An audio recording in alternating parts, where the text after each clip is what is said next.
They refused to serve a black millionaire in a luxury store. Then found out she was the CEO.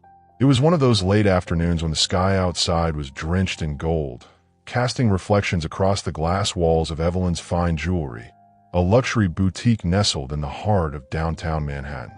Inside, the store gleamed with clinical perfection, floors so polished they mirrored every high heel that stepped upon them, and display cases so pristine they looked like ice cubes protecting treasure. The kind of place where silence is expensive and every whisper carries weight. The hum of soft classical music barely masked the tension that suddenly electrified the air. The moment she walked in, everything changed. She didn't fit the mold, not according to them. She wore a long, sand-colored trench coat, wrinkled at the sleeves, over a simple black turtleneck. No jewelry, no designer bag. Her hair was pulled back in a low, neat bun. She walked quietly, slowly, almost reverently, observing, breathing it all in. The sales associate behind the counter, a woman in her late 30s with crimson lipstick and a rigid posture, froze mid-sentence while assisting a well-dressed couple. Her gaze flicked toward the new visitor. Her eyes narrowed. A beat, then came the look, the kind that doesn't scream, it whispers, "You don't belong here." The woman, undeterred, moved toward the center display. The diamonds glimmered beneath the spotlights like frozen stars. Her reflection shimmered on the glass as she leaned closer, studying a vintage emerald necklace. From the back room, a tall, slender woman emerged. Her heels clicked sharply against the marble floor. The name tag pinned to her navy blazer read, "Cynthia, manager." Her voice, though calm, carried a blade beneath its surface. "Can I help you with something?" she asked, emphasizing help as though it were charity. The woman smiled faintly, almost kindly. "Just browsing," she replied. Cynthia's eyes scanned her from head to toe, then stopped at the worn-out shoes. A soft scoff escaped her lips before she could stop it. "Ma'am, I'm afraid we don't allow customers to linger unless they have a specific appointment." Her words were laced with practiced courtesy, but the venom was unmistakable. The boutique grew quieter. The couple from before pretended to admire a sapphire bracelet but kept glancing over. One of the salesgirls shifted uncomfortably. Even the security guard by the door straightened up, as if waiting for instructions. "I didn't see a sign that said that," the woman said gently. "There isn't," Cynthia replied curtly. "It's store policy."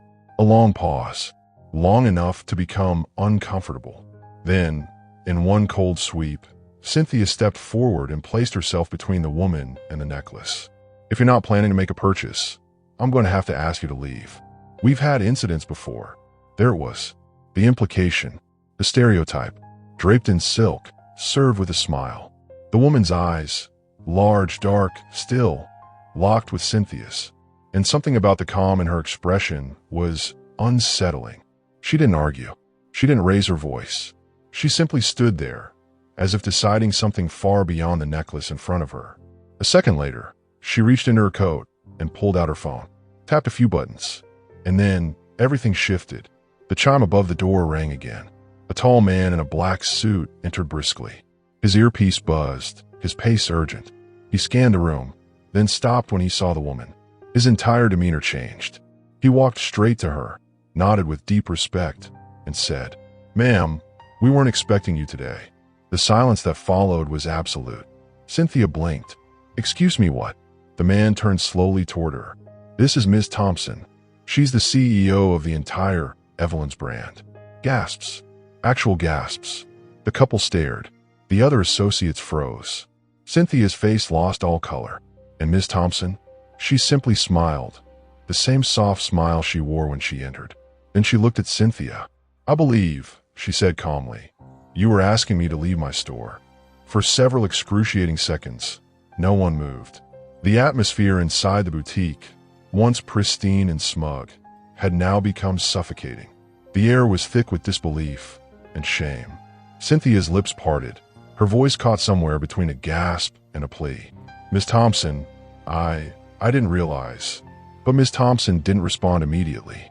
She turned away from Cynthia and walked slowly around the display case, her fingertips gently gliding across the glass, as if reacquainting herself with her own creation, her empire. Her heels echoed softly against the marble floor.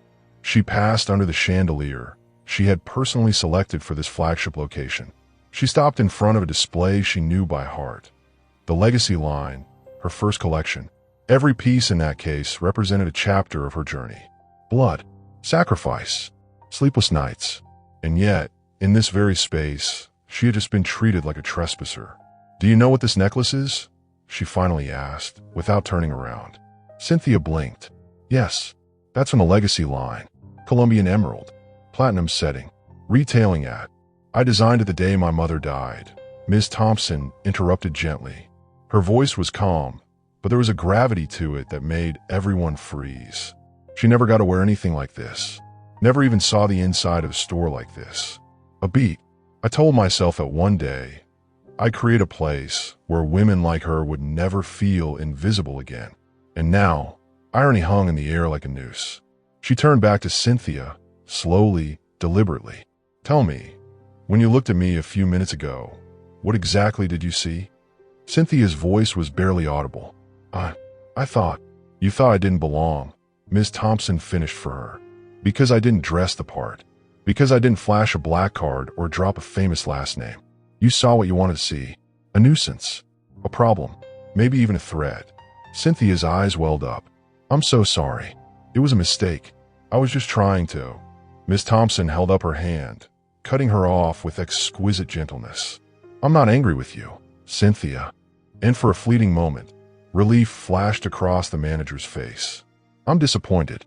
That word, disappointed, landed heavier than any insult could have. "You're not new here. You've managed this store for what, 2 years?" Cynthia nodded, slowly. "You've been trained, extensively. You know our core values.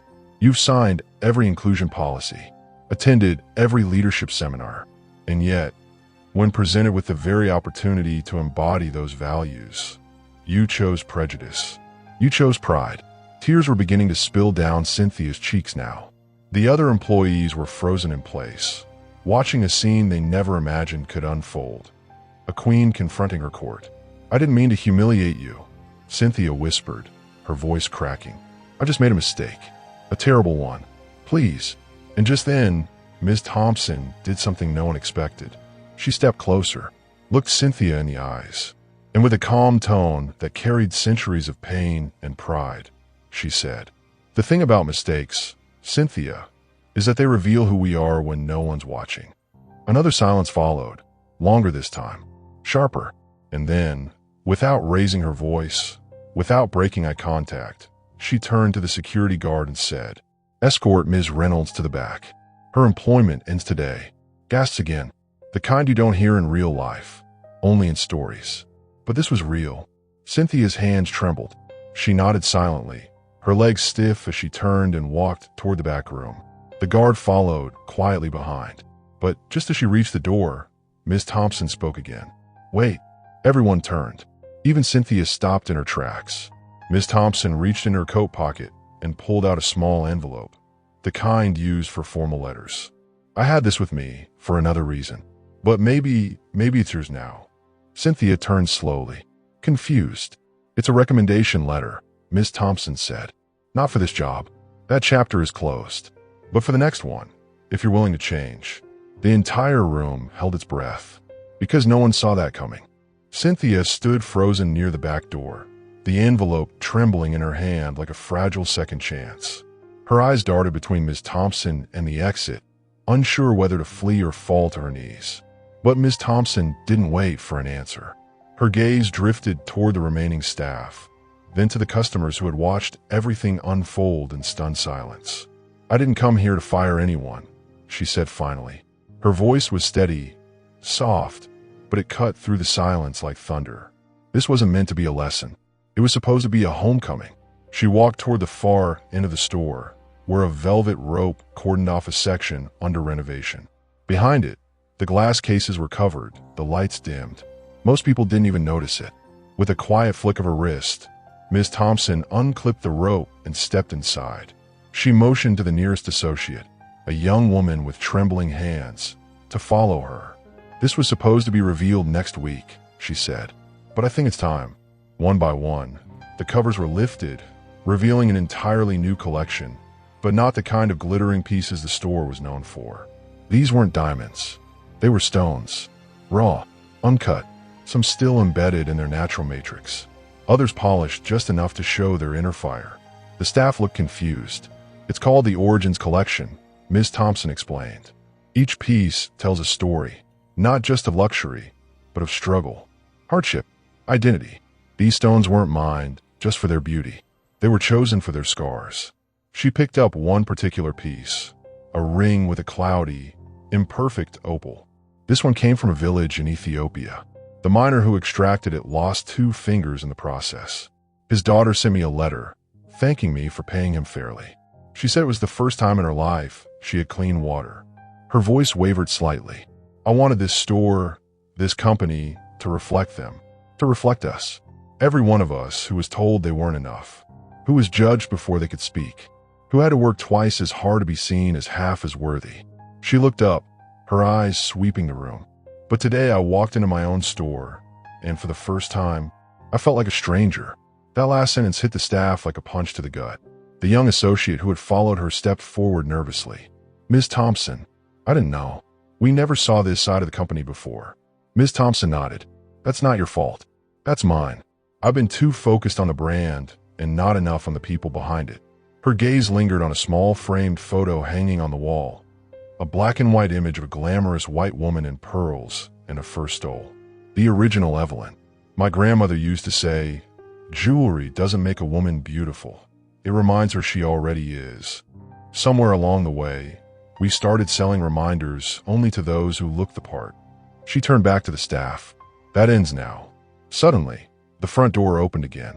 A tall man with salt and pepper hair walked in, holding a leather portfolio. He looked around, noticed the silence, and spotted Ms. Thompson. "Excuse me," he said. "I was told the CEO would be here today. I'm from the board." She raised an eyebrow. "You weren't supposed to arrive until Thursday." "I heard about what happened," he said carefully, his eyes scanning the room. Word travels fast when reputations are on the line. A ripple of tension crept back into the boutique. The air fell thin again. "I assume you're handling it," he added. Ms. Thompson held his gaze. "I am." He stepped closer, lowered his voice. "There are whispers, Lila. The board is wondering if this direction, this Origins vision, is the right branding move. You're stirring waters we've never tested." For the first time, we hear her name, Lila Thompson, and for the first time, her eyes flash. "I'm not here to play it safe," she said. "I'm here to make sure this brand finally speaks the truth." The man narrowed his eyes. "Even if it costs us everything." Lila didn't blink. "If it does, then maybe it was never worth what we thought it was." The man's silence lingered like a slow drip from a leaky pipe, annoying, persistent, threatening to explode into something bigger. He looked at Lila as though he were seeing her for the first time. Not the sharp, eloquent executive in tailored suits gracing investor slideshows, but the storm beneath. The woman who built an empire with nothing but her name, her pain, and her mother's voice echoing in her ribs. "I'll relay your position to the board," he said finally. It was neither a threat nor a promise, just bureaucracy wearing a tie. She nodded once curtly. "Do that." He turned to leave, but paused near the door. "One more thing," he said, lowering his voice to a near whisper. "This was bold, what you did here today. But boldness has consequences, Lila. You won't always get to be both the symbol and the sword." She didn't answer. Didn't have to. He left, and with his departure, the boutique finally exhaled.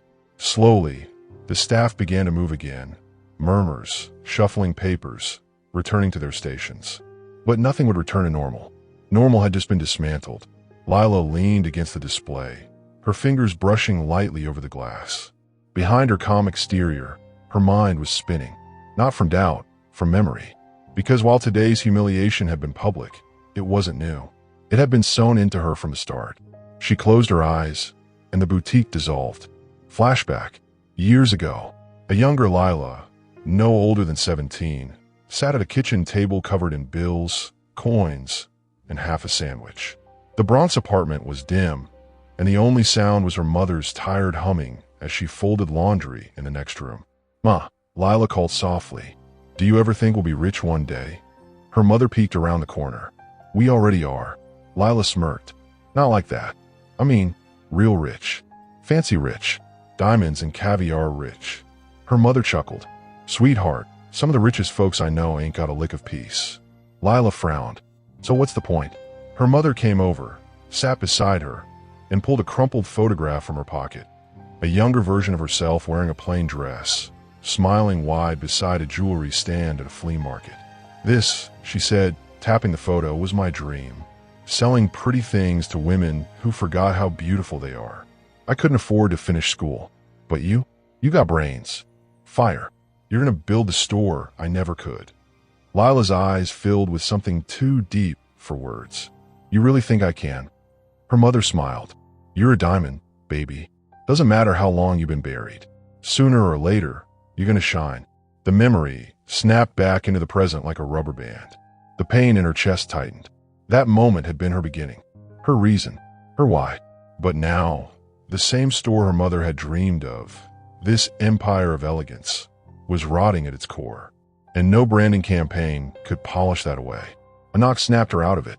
She turned. It wasn't Cynthia. It was the young associate from earlier, the one who had followed her to the origins section, the one with nervous fingers and wide, questioning eyes. I just wanted to say thank you, the girl stammered. For today. For showing us what real leadership looks like. Lila softened. What's your name? She asked. Eli, the girl replied. Just Eli. I started here 3 weeks ago. Lila nodded. You handled yourself well. Eli bit her lip. To be honest, I almost said something earlier. When Cynthia was, but I was afraid. Lila's gaze held hers. And now, Eli's voice was steadier. Now I want to learn how to never stay silent again. That was all Lila needed to hear. She reached in her coat once more and pulled out a small, silver key. Handed it to Eli. This opens the archives upstairs. Designs, journals, letters, my personal files. Study them. Not because you need to, but because one day you might be standing where I'm standing. Eli's hand shook as she took the key. Me? She whispered. You, Lila confirmed. We're not just selling jewelry anymore. We're building legacies. And as Eli stepped away, clutching the key like a torch, Lila turned back toward the display. Her reflection now split across 100 shimmering surfaces. But even diamonds crack under pressure. And what she didn't know was that pressure was coming for her. That evening, long after the store closed and the last ray of Manhattan daylight slipped behind the skyline, Evelyn's fine jewelry sat in silence. Except for the low hum of the security system and the rhythmic buzz of fluorescent emergency lights. But the silence didn't mean peace. Somewhere in the administrative offices on the top floor, behind frosted glass walls and biometric locks, another meeting was taking place. The board. Not all of them, of course, just the ones who truly mattered. The real voices behind the brand. And their faces were not pleased. Seated at the head of the mahogany table was Gerald Whitmore, the same salt and pepper man who had visited the boutique earlier. His tie was now loosened. His expression was colder. Next to him, Marcia Lang, VP of Global Strategy, scrolled through reports with blood-red nails. On the other end, Dean Kramer, CFO, sipped bourbon from a crystal tumbler, as if it were the only thing keeping him from exploding. She embarrassed us, Dean finally muttered. Marcia didn't look up. She inspired a dozen viral tweets. We're trending on social media. That store is all over the internet. Gerald's jaw clenched. Not for the reasons we want. She fired a manager, Dean added. In public. Handed out keys to the archives like they were party favors. And let's not forget, she unveiled a raw stone collection that wasn't even approved by the brand council. She's the CEO, Marcia said flatly. She doesn't need permission. Dean's laugh was bitter. She needs results. And this little performance art doesn't pay shareholders. Gerald finally stood up, slow and deliberate. He walked toward the window, hands behind his back. The lights of the city blinked below like distant stars. His voice, when it came, was soft. She's changed. No one answered. Lila used to understand what this company stood for, he continued. Her grit, her elegance, the way she brought credibility to a dying brand. But now, he turned. Now she's chasing ghosts. Marcia raised an eyebrow. Ghosts? Her mother, her past, her need to be seen as more than just a symbol. She's not thinking like a CEO anymore. She's thinking like a rebel. Dean finished his drink. So what do we do? Gerald's eyes narrowed. We remind her who owns this company. The next morning, Lila arrived at headquarters earlier than usual. She hadn't slept much. The sleeplessness was a familiar ache now, not unpleasant, like a bruise you forget to stop pressing. She was greeted by a new receptionist, too bright-eyed, too rehearsed. "Good morning, Ms. Thompson." Lila nodded distractedly and made her way to the elevator. Inside, she caught her reflection in the polished metal. Her face looked tired, yes, but there was a steeliness there too, the kind she hadn't seen since law school, since building her first prototype with borrowed funds and her last $400. She stepped out on the 22nd floor and walked into her office, and there it was, waiting for her, an envelope on her desk, cream-colored, heavy paper, embossed with the Evelyn Holdings logo. No note, just her name. Inside, a letter, formally written, full of veiled language. It spoke of strategic redirection, of realigning leadership with corporate goals, and most chillingly, of a review of her performance and leadership direction at the next board summit. In simpler terms, a warning shot. Lila exhaled. They were coming, and they weren't going to fight fair. She stood at her window, just as Gerald had the night before, and stared at the city. Beneath the glamour and gloss, she could almost hear the voice of her mother again. The higher you rise, baby, the smaller they'll try to make you feel. Her phone buzzed. A text from an unknown number. "Careful, Lila. Not everyone in your house wants you to keep the throne." Her blood ran cold. Not just corporate warfare. Betrayal. From the inside. Lila stared at the message, her pulse ticking like a metronome inside her ears. "Careful, Lila. Not everyone in your house wants you to keep the throne." She read it again. Then a third time. There was no signature. No trace of origin. Just those carefully chosen words. A whisper from the shadows. Someone knew what the board was planning. And someone inside her own walls wasn't just watching. They were playing. She locked her phone and looked around the office, suddenly aware of how vulnerable the glass walls made her. How exposed. She tapped her intercom. "Camille, can you come in for a moment?" Seconds later, Camille, her executive assistant, entered. Tall, composed, with an elegance Lila had always admired. She'd been with Lila for over 5 years. Loyal, sharp, unshakable. Camille closed the door behind her. Something wrong. Lila hesitated, watched her, waited for any flicker of guilt. But Camille was pure ice, unreadable. "I need you to pull the security logs from yesterday," Lila said finally, "and check who accessed my office this morning before I arrived."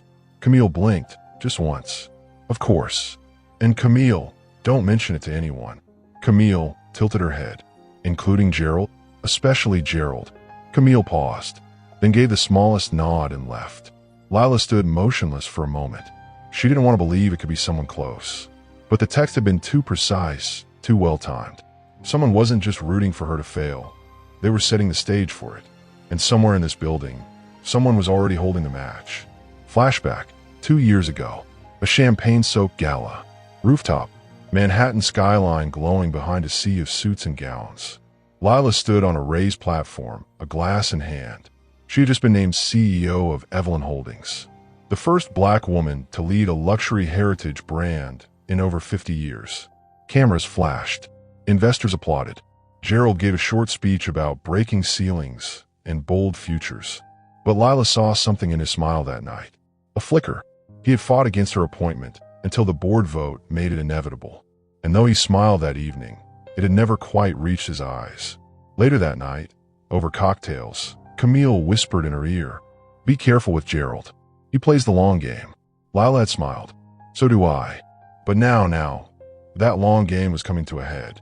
Back in the present, Camille returned to the office with a folder. "There were 2 entries into your office before 7 a.m., she said, setting the folder down. "One from maintenance, one from Isaac." Lila looked up sharply. "Isaac? From accounting." Camille nodded. "Says he was delivering your updated expense summary in person." Lila opened the folder. A timestamp. Security footage screenshots. Isaac, early 30s. Always quiet. Always polite. The kind of employee who never drew attention. Too invisible to suspect. And yet, maybe that was a point. "Schedule a meeting with him," Lila said. Camille raised an eyebrow. "Want me to sit in?" "No. I want to see how he lies when he thinks it's just me. Camille smirked faintly. You always were surgical. Lila didn't return the smile. Because this wasn't a game anymore. This was war. Later that day, Isaac sat across from her, nervously straightening his tie. His eyes flicked to the corners of the room, clearly unsure why he'd been called. You delivered something to my office this morning, Lila said calmly. Yes, ma'am, he nodded. Expense overview. I figured it'd be more efficient than email. Very considerate of you. He smiled, uncertain. She leaned forward. Did you see anyone else in there? No, just me. Lila watched him carefully. Did you leave anything else? Isaac furrowed his brow. No, ma'am. Just the file. Is everything okay? She tilted her head slightly. You tell me. A long pause. Isaac blinked. His face didn't change. If he was lying, he was good at it. Too good. She let the silence stretch, long enough to make him squirm. Then, finally, that's all for now. Thank you. Isaac left the room, clearly rattled. But Lila didn't believe a word he'd said. She pulled out her phone and opened the anonymous text again. Careful, Lila. Not everyone in your house wants you to keep the throne. The word house echoed in her mind. Not company. Not team. House. That was personal. That was deliberate. And suddenly, her suspicion widened. Because maybe this wasn't just about the board. Maybe someone from her past was crawling back through the cracks. The more Lila tried to focus on the board, the store, the vision for Evelyn's future, the louder the past began to pound on the doors of her mind. House. The word haunted her, because only a handful of people ever used it that way. Not in the corporate sense, in the personal one. Family, legacy, bloodlines, and broken promises. She sat in her office with the city sprawled beneath her, but she wasn't seeing glass towers anymore. She was seeing a hallway, a flickering bulb, a door with chipped paint and faded numbers. 6B. Her childhood home. She hadn't thought of it in years. Didn't want to, but someone was pulling strings now. Someone who knew where she came from, not just what she became. Her phone buzzed again. A new number. Another message. Blood doesn't forget, especially when it was left behind. Her breath caught. This wasn't Gerald. This wasn't Isaac. This wasn't a boardroom coup. This was personal revenge. She sat back, heart racing, eyes fixed on the glowing screen. Who would say that? Who could? And then a name surfaced. One she had buried years ago. One that still made her stomach twist. Jordan. Her half-brother. Flashback. 8 years ago. A dark hallway. A broken light. A teenaged Lila, holding a duffel bag, trembling at the threshold. Where you going? Jordan asked, leaning against the doorframe. He was 2 years older, taller, already bitter with the world. She didn't look at him. Out. Just for a few days. You got that scholarship, didn't you? She hesitated. He laughed dry. So you're leaving. Just like Mom. Her eyes snapped to him. Don't you dare. She left you a dream. He hissed. She left me the bills. She left us both paying Jordan. But only one of us chose to use it. He stepped closer, towering. You think you're better than me? 'Cause you read books and play with beads and glue. It's jewelry design, she said sharply. And yes, I'm better than this. He sneered. Go then. But don't come back when the world eats you alive. She looked him in the eye. I won't come back at all. And she didn't. Not for birthdays. Not for funerals. Not even when her name first appeared in Forbes. She had cut him out like a tumor. But now it seemed the tumor had grown teeth. Lila sat at her desk long after the sun went down. She had pulled up an old file, a forgotten document buried deep in HR archives. A records request. Emergency contacts from years ago. When she scrolled down, there it was. Jordan Wallace, former employee, terminated for misconduct. 2016. Her mouth went dry. He had worked for Evelyn once. Briefly. Before the company exploded into global prestige. Before she became CEO. She hadn't known at the time. HR handled it quietly. Shoplifting. Verbal altercations. A near fight with a manager. When she found out, she had it buried. Erased from record. Never said a word. Until now. Camille, she said over the intercom. I need surveillance from every building entrance over the past 72 hours. Look for anyone unauthorized. Cross-reference badge scans. Anything that doesn't match. Understood, Camille replied. Something happened. Lila hesitated. I'm not sure yet. She hung up, then stood and walked to the window. The city lights no longer comforted her. They felt like eyes. Her kingdom, once so polished and untouchable, was under siege. And the enemy wasn't some faceless competitor. It was the blood she left behind, the past she never mourned. The boy in the hallway, she turned her back on. A buzz. Camille again. We have a match. Someone piggybacked a maintenance badge. Entered through the basement entrance Sunday night. Left no digital trail, but the camera caught a face. Lila's heart skipped. It's him. It's Jordan. And suddenly, the game changed. This wasn't about jewelry. This wasn't about corporate sabotage. It was about vengeance. And he wasn't just back. He was already inside. She couldn't remember the last time his name made this much noise inside her head. Jordan. The sound of it felt like old glass, cracked but never swept away. And now, all those shards were back on the floor of the life she'd built so carefully, daring her to step wrong. Lila stared at the grainy security still on her screen. The image wasn't sharp, but there was no mistaking it. That face, those eyes, older now, colder, but unmistakable. Camille stepped into the office quietly. Lila didn't look up. Are you going to confront him? Camille asked gently. Lila's grip on the armrest tightened. Something inside her was unraveling, slowly, like thread pulling loose from an old wound. He already confronted me, she said. He's just using the whole city as a speaker. Camille didn't reply. She just set a new envelope on the desk. Company letterhead. Internal Security Division. They completed the investigation. Nothing was taken. No files accessed. But he knew exactly where to walk, where the cameras didn't reach. Of course he did, Lila murmured. He grew up in the same shadows I did. Camille paused. Should I activate personal security? Lila shook her head. That's what he wants. For me to get scared. For me to shrink. Camille's tone hardened. This might not be just a warning, Lila. Lila pushed away from the desk and walked toward the window, her reflection ghosting against the glass. When someone hates you for who you became, she said softly, it's because they didn't survive who they were. And when that person knows your secrets. Lila turned slowly. Her eyes were moist, but not weak. They glowed with something deeper than fear. Then you rewrite your story before they get the chance to tell it for you.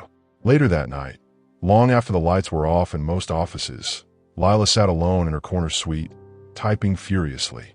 Every keystroke felt like a blow struck in self-defense. She wasn't drafting a speech or a strategy memo.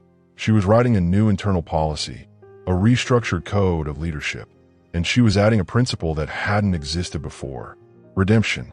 She wanted it etched into the company's DNA, not just as a value, but as a lifeline for people like Cynthia, for employees who had stumbled, for those who had judged before understanding, for people who, like Jordan, had once stood at a fork in the road and taken the darker path.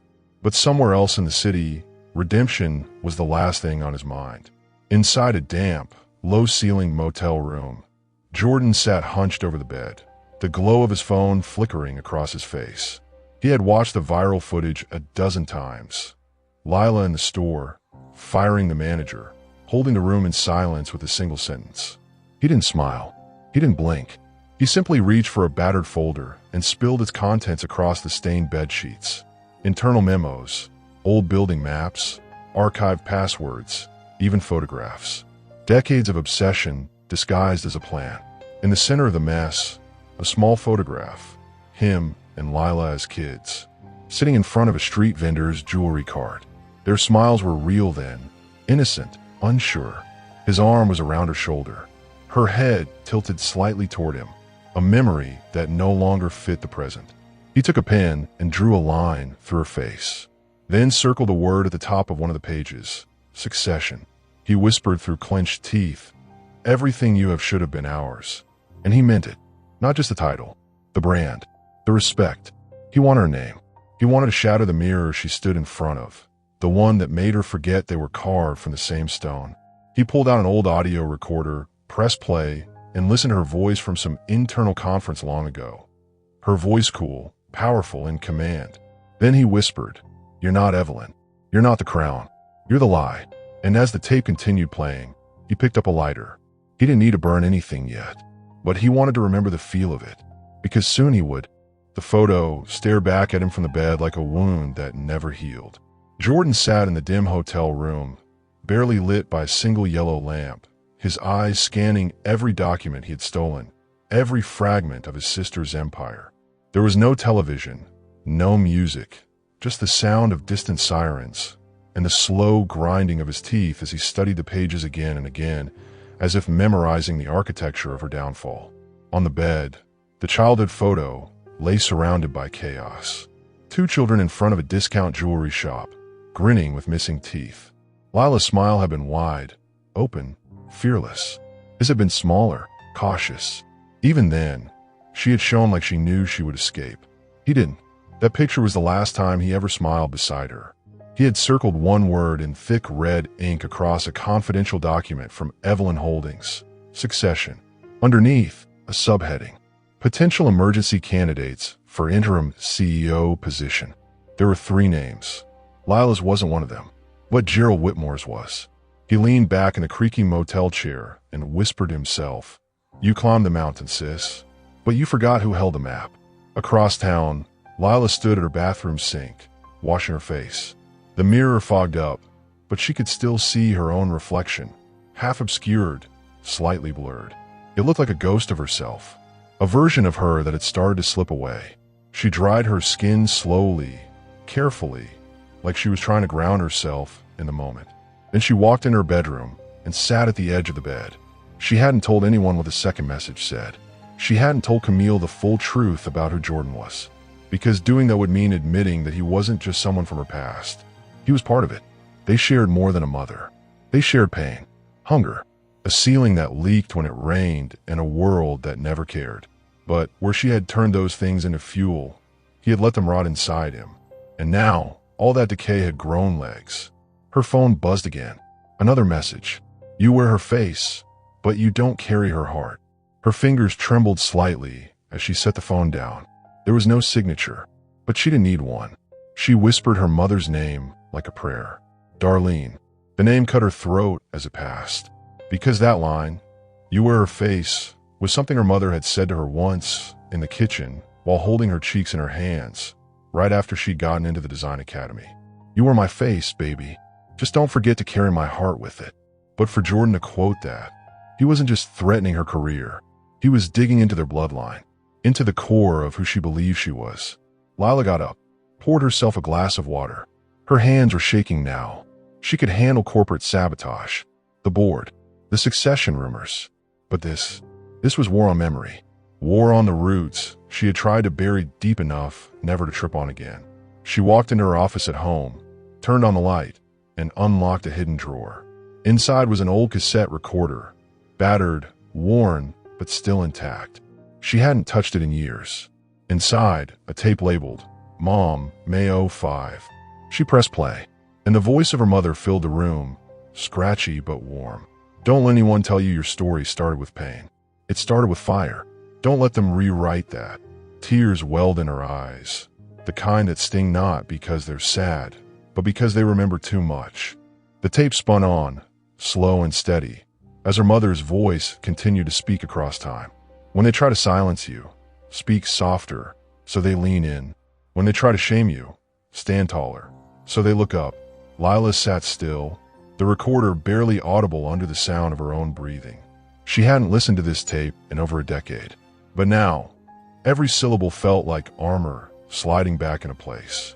Her mother had recorded it late one night, just after her diagnosis. Lila had found it tucked inside a recipe book, never labeled for her, just there, as if waiting for the right moment. And that moment was now. She stopped the tape, wiped her face with the back of her hand, and stood.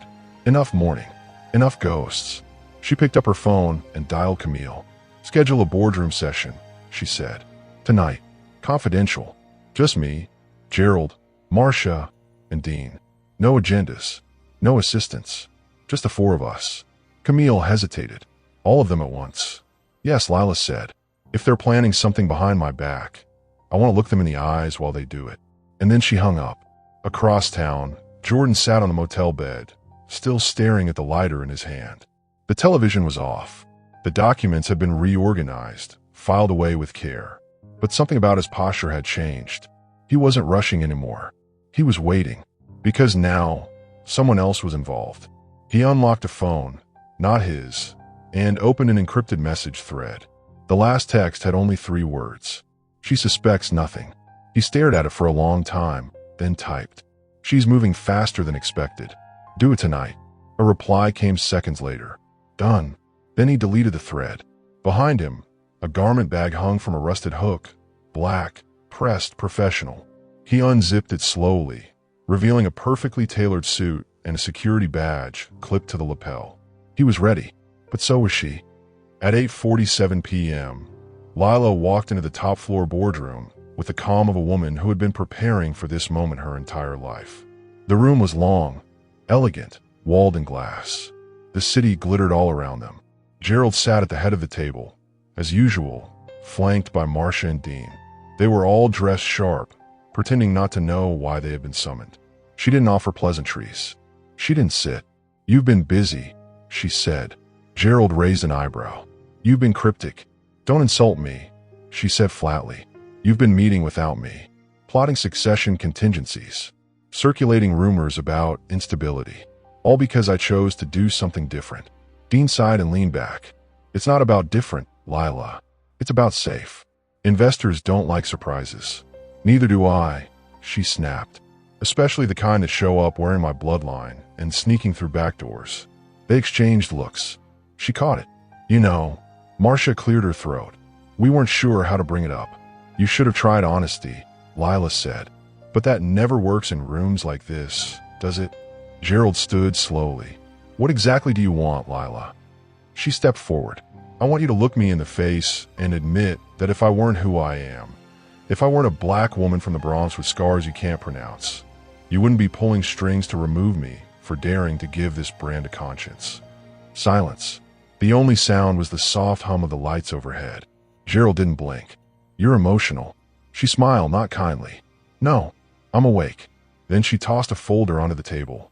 Inside were projections, customer engagement reports, and social analytics from the last 48 hours, all showing unprecedented brand interest since the Origins collection and the store incident. This isn't emotion. It's data. It's growth. It's the future. Dean flipped through the pages, brows furrowed. Marcia looked impressed, but wary, and Gerald simply closed the folder. Impressive, he said, but momentum fades. Virality is a sugar rush, and a good story can't outrun a broken company. She leaned in. Then you better pray this one ends the way you want it to. Because Lila knew something they didn't. The enemy wasn't just behind the glass. He was already in the building.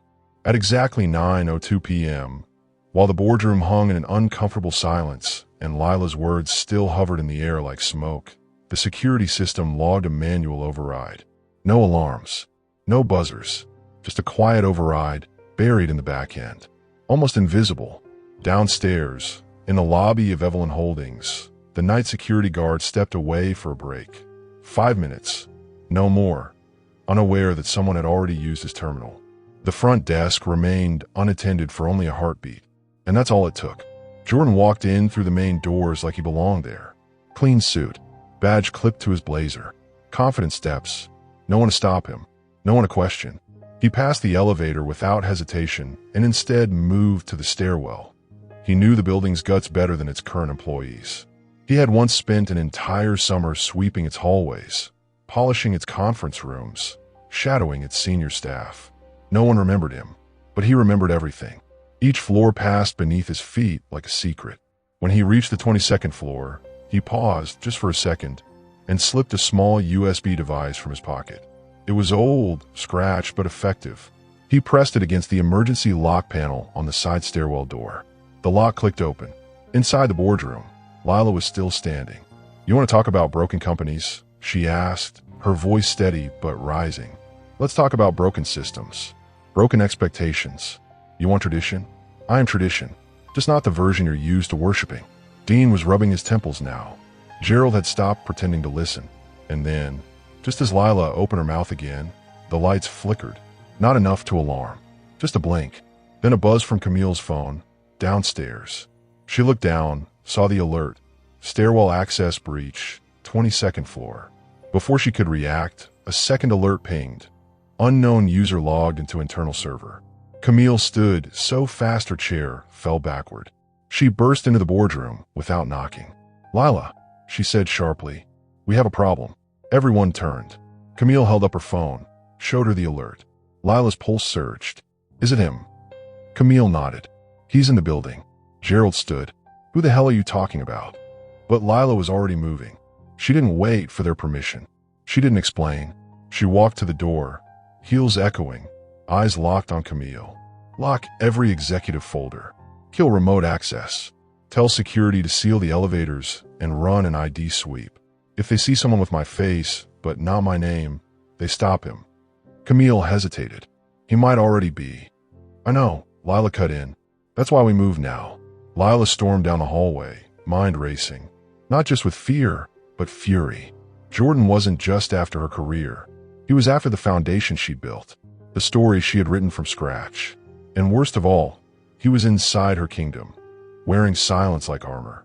She pulled out her phone and texted Camille, "Send me the emergency lockdown code."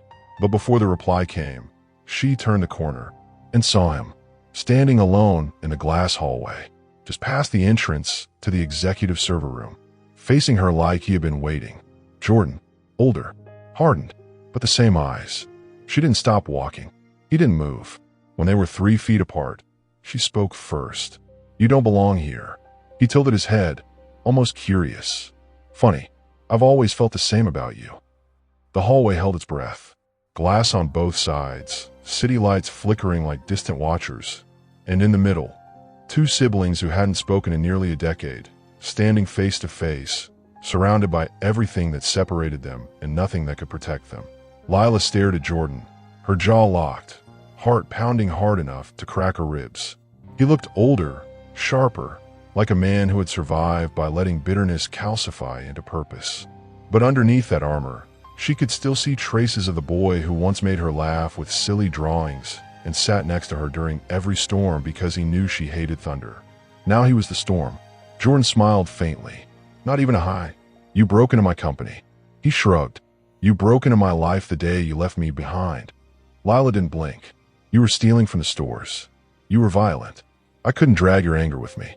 You didn't even try," he snapped. "You ran off and built palaces on the ruins we both came from, and then pretended like you did it alone." She stepped closer.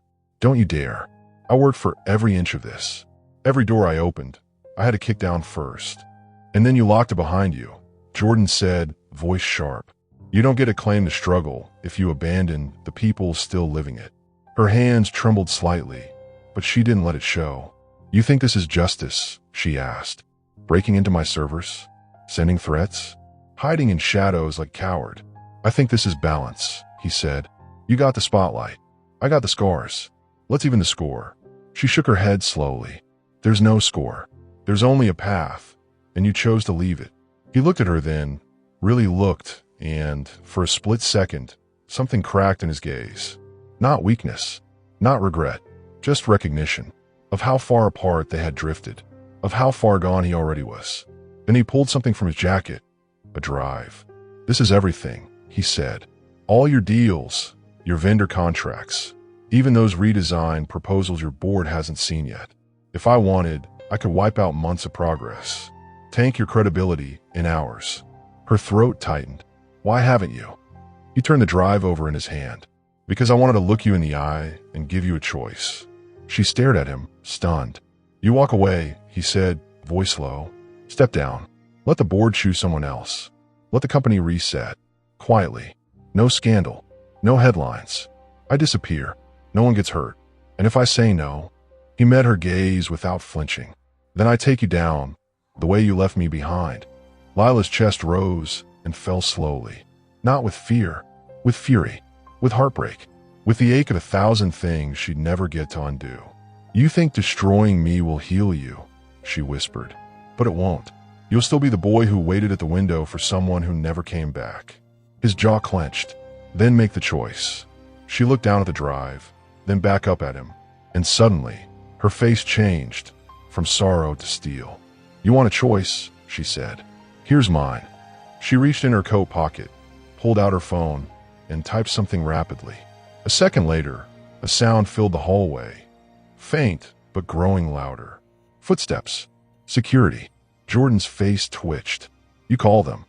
I am them, she said coldly. You think I didn't see this coming? I wouldn't have backup ready the second I saw your face. You lied, he whispered. No, she said, stepping back. I survived. Jordan looked around, trapped. The hallway had become a glass box, and he was the ghost that no longer belonged. Then he turned and ran. He sprinted down the hallway, footsteps thudding against the polished floor, his breath short and sharp, panic rising with every second. Behind him, voices shouted, radios crackled, security was closing in. The perfect infiltration had collapsed into a chase. Jordan reached the stairwell and shoved the door open, the echo of metal slamming against tile chasing him as he ran downward, 2 steps at a time, gripping the railing like it was the only thing tethering him to this reality. But he wasn't thinking clearly anymore. His mind raced with images, not of strategy, but of her, of Lila, standing there with a steel spine and a storm in her eyes.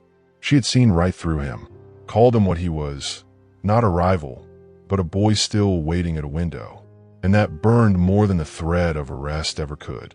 2 floors down, a wall of black-clad security officers met him at the landing. Weapons weren't drawn, but their stance said everything. Jordan Wallace. One of them said firmly, "You're done." He froze. Looked for another way out. There wasn't one. For the first time that night, he looked small, just a man in borrowed power, holding onto a grudge that had decayed into obsession. He dropped the flash drive onto the floor, raised his hand slowly, and let himself be taken. No resistance, no fight, because it was over. Lila watched it all from her office. Security footage streamed onto her screen, silent and clinical.